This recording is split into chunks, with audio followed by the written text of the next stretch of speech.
Hello friends, இந்த வீடியோவில் TNPSC group 2 and 2 எக்ஸாமுக்கான ஜிஎஸ் வேர் டு ஸ்டடி தான் பார்க்க போகிறோம். ஜிஎஸ் வேர் டு ஸ்டடியை பொறுத்தவரையும் யூனிட் வைஸாக அப்லோட் பண்ணிட்டு இருக்கோம். ஆல்ரெடி யூனிட் 4 இந்தியன் பாலிட்டிக்கான வேர் டு ஸ்டடி அப்லோட் பண்ணிட்டோம். நம்ம சேனல் பேஜுக்கு செக் பண்ணி பாருங்கள். இந்த வீடியோவில் வந்து யூனிட் 5 இந்திய பொருளாதாரம் தமிழ்நாட்டின் வளர்ச்சி நிர்வாகம் இந்த யூனிட்டுக்கான வேர் டு ஸ்டடி பார்க்க போகிறோம். இது வந்து ரொம்ப முக்கியமான யூனிட். ஏன்னா இதுலேருந்து 20 கொஸ்டின்ஸ் கேட்குறாங்க. இந்த யூனிட்டை பொறுத்தவரையும் ஒரு 47 லெசன்ஸ் வந்து ஸ்கூல் புக்கில் படிக்கிற மாதிரி இருக்குது. இந்த 47 லெசன்ஸ் படித்தோம்னா இந்த யூனிட்டுக்கான school book syllabus over. So இந்த வீடியோ கண்டிப்பாக யூஸ்ஃபுல்லாக இருக்கும். ஸ்கிப் பண்ணாமல் கடைசி இருப்பாங்க. இந்திய பொருளாதாரத்தின் இயல்புகள் இந்த டாபிக் வந்து ஒரு 3 லெசன்ஸ் இருக்குது. 10th மொத்த உள்நாட்டு உற்பத்தி, அதன் வளர்ச்சி மற்றும் அறிமுகம். 11th இந்திய பொருளாதாரம். 11th இந்திய பொருளாதாரம் சுதந்திரத்திற்கு முன்னரும் பின்னரும். இந்த 3 லெசன்ஸ் படித்தா இந்திய பொருளாதாரத்தின் இயல்புகள் இந்த டாபிக் வந்து கவர் பண்ணிடலாம். அடுத்து வந்து 5ஆண்டு திட்ட மாதிரிகள், ஒரு மதிப்பீடு, திட்டக்குழு மற்றும் நிதி ஆயோக் இந்த டாபிக் வந்து 2 லெசன்ஸ் இருக்குது. 11th இந்திய பொருளாதாரம் சுதந்திரத்திற்கு முன்னரும் பின்னரும்.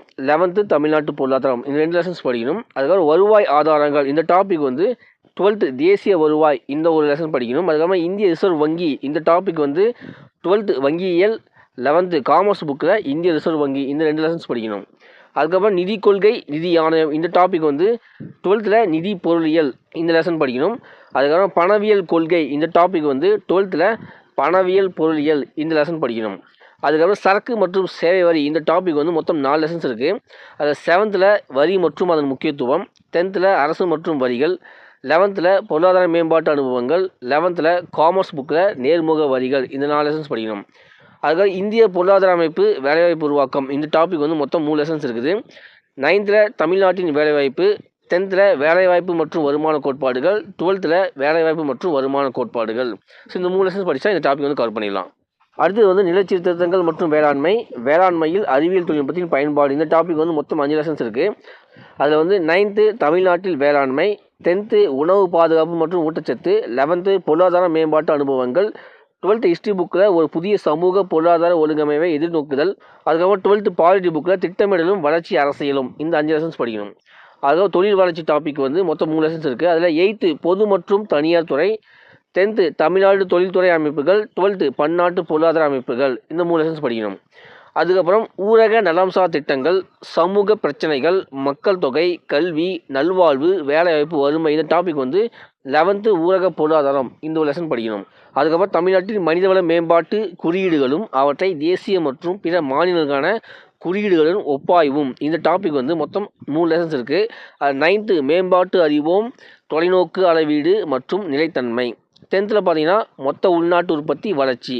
11th இந்திய பொருளாதாரம் சுதந்திரத்திற்கு முன்னரும் பின்னரும். அதுக்கப்புறமா அச்சுறை சார்ந்த நடப்பு நிகழ்வுகள் கரண்ட் அஃபேர்ஸ் வந்து படிச்சுக்கணும். நெக்ஸ்ட் தமிழகத்தின் சமூக பொருளாதார வளர்ச்சிக்கு ஒரு சமூக மறுமலர்ச்சி இயக்கங்களின் பங்களிப்பு இந்த டாபிக் வந்து மொத்தம் 2 லெசன்ஸ் இருக்குது. 10th 19ஆம் நூற்றாண்டில் சமூக சமய மறுமலர்ச்சி இயக்கம். அதுக்கப்புறம் 10th தமிழகத்தில் சமூக மாற்றம். அடுத்து அரசியல் கட்சிகளும் பலதரப்பு மக்களுக்கான நலத்திட்டங்களும், இடஒதுக்கீட்டு கொள்கைக்கான நியாயங்களும், சமூக வளங்களை பெறும் வாய்ப்புகளும், தமிழகத்தின் சமூக பொருளாதார வளர்ச்சியில் சமூக நலத்திட்டங்களின் தாக்கமும் பங்களிப்பும் இந்த டாபிக் மொத்தம் 4 லெசன்ஸ் இருக்குது. 11th சமூக நீதி. 11th தமிழகத்தின் அரசியல் வளர்ச்சி. 11th தமிழகத்தின் அரசியல் சிந்தனைகள். 12th நீதி கட்சியின் ஆட்சி. அது வந்து ஓல்டு புக் 2005 ஓல்டு புக்கில் இருக்குது. நெக்ஸ்ட் தமிழகத்தின் பொருளாதார போக்குகள் இந்த டாபிக் வந்து 2 லெசன்ஸ் படிக்கணும். 10th தமிழ்நாட்டின் தொழில்துறை தொகுப்புகள். 11th தமிழ்நாட்டு பொருளாதாரம். நெக்ஸ்ட் சமூக நீதியும் சமூக நல்லிணக்கமும் சமூக பொருளாதார மேம்பாட்டின் மூலாதாரங்கள் இந்த டாபிக் வந்து 11th சமூக நீதி. 12th நீதி கட்சியின் ஆட்சி. நெக்ஸ்ட் வந்து தமிழகத்தின் கல்வி மற்றும் நல்வாழ்வு முறைமைகள் இந்த டாபிக் வந்து மொத்தம் 5 லெசன்ஸ் இருக்குது. இது வந்து நியூ புக்கு இருக்குது, ஓல்டு புக் ரெண்டுலேயுமே இருக்குது. நியூ புக்கை பொறுத்தவரையும் 8th இந்தியாவில் கல்வி வளர்ச்சி. 10th உணவு ஊட்டச்சத்து பாதுகாப்பு. ஓல்டு புக்கை பொறுத்தவரையும் 8th ஓல்டு புக் 2005 எடிஷன் விடுதலைக்கு முன் தமிழகத்தின் கல்வி நிலை. 8th ஓல்டு புக் 2005 எடிஷன் விடுதலைக்கு பின் தமிழகத்தின் கல்வி நிலை. அதுக்கப்புறம் 8th ஓல்டு புக் 2005 எடிஷன் தமிழக அரசின் சமூக நல திட்டங்கள் இந்த 5 லெசன்ஸ் படிக்கணும். நெக்ஸ்ட் வந்து தமிழக புவியியல் கூறுகளும் பொருளாதார வளர்ச்சியில் அவற்றின் தாக்கமும் இந்த டாபிக் வந்து 3 லெசன்ஸ் படிக்கணும். 10th தமிழ்நாடு இயற்கை பிரிவுகள். 10th தமிழ்நாடு மாநில புவியியல். 11th தமிழ்நாடு பொருளாதாரம். நெக்ஸ்ட் வந்து பல்வேறு துறையில் தமிழகம் நிகழ்வுள்ள சாதனைகள், தமிழகத்தில் மின்னாளுகை, பொது விழிப்புணர்வு மற்றும் பொது நிர்வாகம், நலன் சார்ந்த அரசு திட்டங்கள் மற்றும் பொது விநியோக அமைப்புகளில் அவற்றின் பயன்பாட்டு சிக்கல்கள், தற்போதைய சமூக பொருளாதார பிரச்சனைகள். இந்த டாபிக் வந்து மொத்தமாக பார்த்தீங்கன்னா இந்த தலைப்புக்கு வந்து பொதுவாக இருக்கிற ஒரு இன்ஃபர்மேஷனையும் அதுக்கப்புறமா ப்ரீவியஸ் இயர் கொஸ்டினையும் படிச்சுக்கணும். அதுக்காக கரண்ட் அஃபேர்ஸும் படிக்கணும். ஓகேங்களா? ஸோ அவ்வளோதான் யூனிட் 5க்கு ஸ்கூல் புக்ஸில் படிக்க வேண்டிய 47 லெசன்ஸ் பார்த்துட்டோம். இந்த வீடியோ கண்டிப்பாக யூஸ் ஆகும். நம்பர் யூஸ் பண்ணால் ஒரு லைக் கொடுத்துங்க. நம்ம சேனல் சப்ஸ்கிரைப் பண்ணிங்க, பேஜ் ஃபாலோ பண்ணிங்க. இந்த வீடியோ டிஎன்பிஎஸ்சி குரூப் எக்ஸாம் படிக்க ஸ்டார்ட் பண்ணுங்கள். தேங்க்யூ.